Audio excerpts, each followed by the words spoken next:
Bien-aimés, sœurs et frères dans le Seigneur, je suis très heureux de vous retrouver encore une fois ce soir en ce 6e dimanche de manière anticipée de Pâques. La voix du Seigneur se fait entendre au 4e évangile en ce 6e dimanche anticipé de Pâques.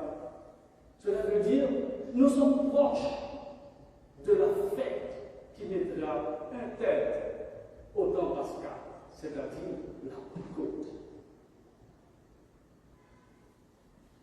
Mais je voudrais revenir sur une partie extrêmement intéressante dans l'évangile de Jean que nous avons lu tout à l'heure, dans la traduction écuménique de Thor, qui dit « Si vous m'aimez, vous vous appliquerez à observer mes commandements.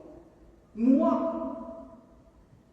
Jésus, je prierai le Père, c'est-à-dire Dieu, et mon Père vous donnera un autre paraclet qui restera avec vous pour toujours. C'est lui, l'esprit de vérité. C'est lui que le monde est incapable d'accueillir le poids parce qu'il ne le connaît pas. Et voilà, il ne connaît pas cet esprit. Il y a 3 choses qui m'intéressent dans cette partie. C'est quel commandement parle de Jésus? Et c'est quoi un paraclet? Et qui jouera ce rôle de paraclet?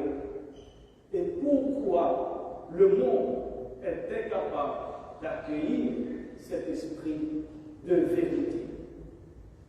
On n'a pas besoin d'aller chercher, d'aller fouiller dans tous les commandements, mais tout simplement, il suffit de lire Matthieu 26, 36, 40.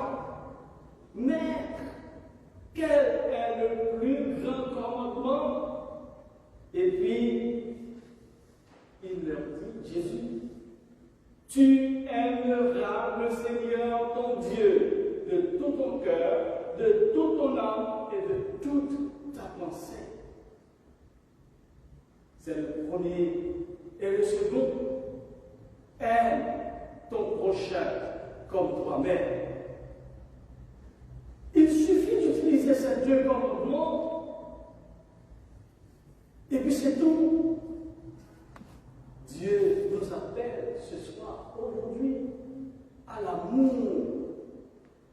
Et cet amour doit rester, doit régner parmi nous, mais à travers des actes. Aime ton prochain comme toi-même. Ne fais pas à autrui ce que tu ne voudrais pas qu'on te fît à toi-même. Si je savais quelque chose utile à ma famille et préjudiciable aux voisins, je dois regarder ça comme, je dois considérer cela comme un crime. C'est ça, l'amour de Dieu. Et c'est ce que Dieu nous demande ce soir. Revenons au paraclet. Probablement le terme paraclet peut vous paraître incompréhensible, mais c'est normal parce qu'il s'agit d'une retranscription du terme grec parakletos, qui veut dire celui ou celle qui est appelé auprès de quelqu'un et qui traduit en latin advocatus. Et en français, on dirait plutôt, c'est l'avocat qui est appelé à assurer la défense de son client. Oui. Mais comment vivre avec l'invisible? comment le visible peut être remplacé par l'invisible, mais cela doit se faire sur la base de la foi. Mais pourquoi le monde était capable d'accueillir cet esprit de vérité? Eh bien, étant donné que même en parlant, nous sommes habitués à vivre avec tout ce qui est perceptible, c'est-à-dire nous sommes attachés à tout ce qui peut être vu, perçu et touché. Mais pour vivre avec cette dimension spirituelle, Jésus se fait toujours le devoir de nous expliquer comment cela est possible. Rappelez-vous, Thomas, qui dit, si je ne vois pas dans sa main la main des clous, si je ne mets pas mon doigt dans la main des clous, et si je ne peux pas mettre mes mains à son côté, eh bien je ne croirai pas. Jésus dit, heureux ceux qui ont cru sans avoir vu. Oui, parce que nous sommes un monde de Saint Thomas, nous sommes un monde nous sommes toujours dans la justification, un monde trop scientifique. Eh bien, Jésus nous invite à voir les choses avec les lunettes de la foi. Oui, Jésus, un bon maître, comme un bon père de famille, savait que sa séparation physique avec les disciples allait être difficile, compliquée et même triste pour eux.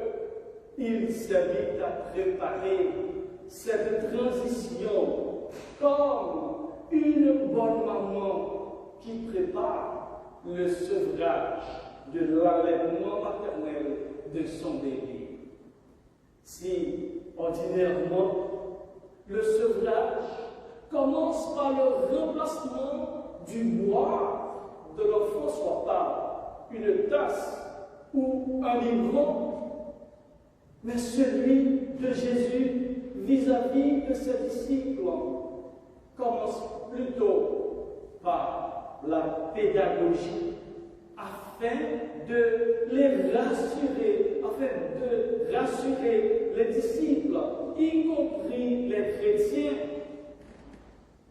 d'aujourd'hui, prennent leur destin en main. Et ce message s'adresse à vous qui êtes à la cathédrale, à vous peut-être qui êtes en train de nous regarder de chez vous. Ce message s'adresse à vous. Dieu vous demande de prendre votre destin en main pour assurer cette transition, c'est-à-dire physiquement Jésus n'est plus avec nous, n'est pas avec nous, mais il est avec nous en esprit et en vérité. Et c'est ce que j'appelle souvent en personne, le patron incognito. D'où la nécessité d'être vigilant parce que cet esprit de vérité, et Jésus, l'évangile de Jean nous dit que cet esprit, il sera avec vous pour toujours.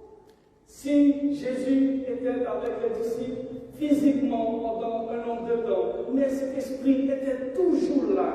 Et maintenant, Jésus nous dit aujourd'hui que cet esprit reste au milieu de nous, mais à condition que l'on reste aussi en contact, on garde, on respecte les commandements de Dieu en aimer les uns les autres. Je vous, mes frères et sœurs dans le Seigneur, Jésus dit, je vous donnerai un autre paraclet, c'est-à-dire un autre protecteur, un autre consolateur, cet esprit qui est insaisissable. C'est-à-dire, on ne peut pas accaparer cet esprit. C'est-à-dire, personne n'a son contrôle. Lui seul au contrôle de zèle et ceux qui sont en harmonie avec l'autre paraclet, c'est-à-dire son prédécesseur Jésus. Comment pouvons-nous être en harmonie avec Jésus? Chers amis dans le Seigneur, il faut entrer dans ce courant d'amour trinitaire, c'est-à-dire le Père, le Fils et le Saint-Esprit. Mais aussi, il faut poser des actions concrètes. Faites du bien à tous. Aimez-vous les uns des autres, comme le Christ vous a aimé. Pour notre